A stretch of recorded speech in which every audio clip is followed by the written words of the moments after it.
பார்வோன் ஸ்வாலோ பறவை கலிபோர்னியால இருந்து அர்ஜென்டினாக்கு வருது. 16,600 கிலோமீட்டர் பறக்குது.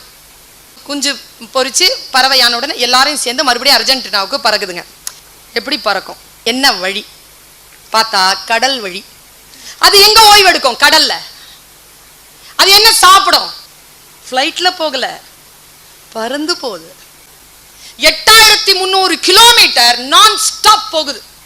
எங்க ஸ்டாப் பண்ணோம் அப்படின்னு பார்த்தா அது என்ன பண்ணும்னா, பறக்கும் போதே என்ன பண்ணுமா, ஒரு சின்ன குச்சி இருக்குல்ல, அதை எடுத்து வாயில பிடிச்சுக்குமா.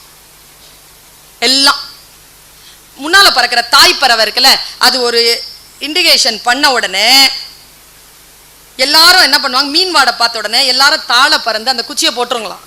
அந்த குச்சியில உட்காந்துக்குமாங்க. உட்காந்துக்கிட்டு ஓய்வு எடுத்துட்டு வர மீனை சாப்பிட்டுட்டு மறுபடியும் பறந்து குச்சி எடுத்துட்டு பறந்துருமா. ஒரு இத்தினூண்டு பறவை ஒரு இத்தினூண்டு குச்சியை நம்பிட்டு 8,300 கிலோமீட்டரோட அசால்ட்டா போயிட்டு வருதுன்னா, நாம் ஒரு சிறிய திறமையையும் தன்னம்பிக்கையும் வைத்துக் கொண்டு இந்த வாழ்க்கை கடந்து விடலாகாதா? ஜெயிக்கணுங்க. எதெல்லாம் மைனஸா இருக்குதோ மைனஸ தூக்கி அப்படி போட்டு பிளஸ் ஆக்கணும். இல்லைன்னா 2 கோடா போட்டு பெருக்கலாம் மாத்தணும். பெருக்கிக்கிட்டே போகணும், விடவே கூடாது.